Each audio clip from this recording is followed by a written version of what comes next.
आप भी घर में कोई बात करते हो ना, देखो आपके घर में आपके पूर्वजों की कोई न कोई शक्ति आपको याद करती होगी कि नहीं। आज एक अच्छी चीज सिखाता हूं। आपके परदादा सब जिंदे हैं कि मर गए? बोलो, जिंदे हैं कि मर गए? मर गए। लड़दादा सब जिंदे हैं कि मर गए? मर गए। तो कहाँ हैं? कुछ तो मेरे परपोते लड़पोते कैसे हैं देखने के लिए कभी कभी घूमते तो होंगे, एक चक्कर तो मारते होंगे। तो आप पत्नी से बोलो कि तू एकदम नालायक है, तुझे शादी करने से अच्छा था कि एक उक्कड़ को शादी करता तो चटनी पीसने काम आता। तो तुम कुछ भी बोलो ने, वो लोग ये नहीं देखते कि क्या बोल रहे हैं, वो सोचते हैं कि हमारे बच्चे खुश रहें। वो उधर से तय करके आए होते हैं कि इनको तथास्तु बोलो खूब, क्योंकि इनके हर कामना पूरी हो, इनकी हर इच्छा पूरी हो। इसलिए हम जाएंगे उधर तो कुछ सोचेंगे नहीं, खूब आशीर्वाद देंगे। जो भी आशीर्वाद देते हैं वो बोलते हैं तथास्तु, तथा अस्तु यानी ऐसा ही हो।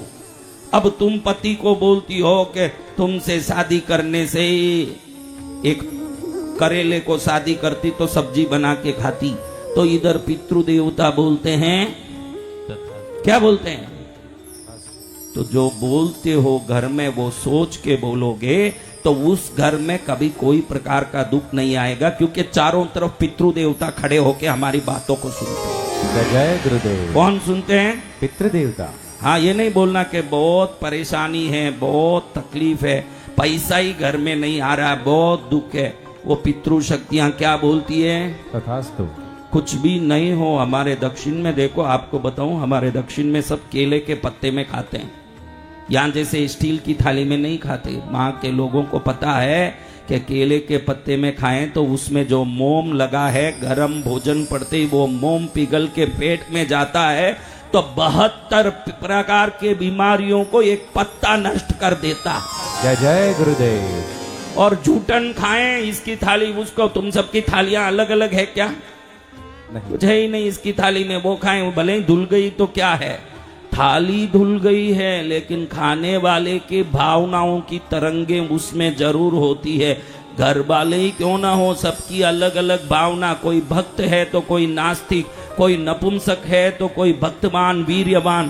तो थाली अगर किसी की आ जाती है तो 3 दिन पहले धुली हुई थाली हो तो भी 3 दिन पहले खाए हुए के गुण और अंश उसमें भरे होते हैं। उस थाली में खाने वाले में भी वो गुण आएंगे, इसीलिए हम सब बिगड़े हुए हैं। जय जय गुरुदेव। जिसको शुद्ध जीवन जीना हो उसकी थाली से लेके सब चीज उसकी नाम की अलग होनी चाहिए, जिसमें कोई हाथ न लगाए।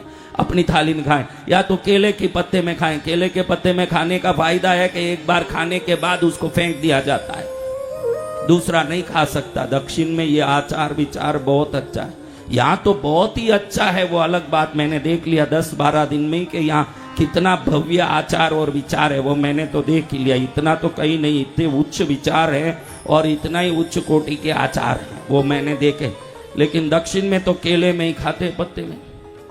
देखो आप, अब शंकर जी ने आशीर्वाद दे दिया कि 16 वर्ष का पुत्र मिलेगा तुझे, तथास्तु। तथास्तु आपके घर में भी अनंत बार हो रही है, घड़ी घड़ी। ये पितृओं का पक्ष आता है ना, सुना पितृपक्ष? जी भगवान। 1 महीने तक सब पितृओं को छुट्टी दी जाती है, जाओ अपने अपने घरों में आनंद लो। सूर्य लोक से, पितृलोक से सभी पितृ आते हैं और आके पूरे जीवन की शक्ति को यहाँ डालने के लिए तथास्तु तथास्तु करते ही रहते हैं। आप लोग कैसे उस घर में रहते हो, सोचो आपके व्यवहार कैसे।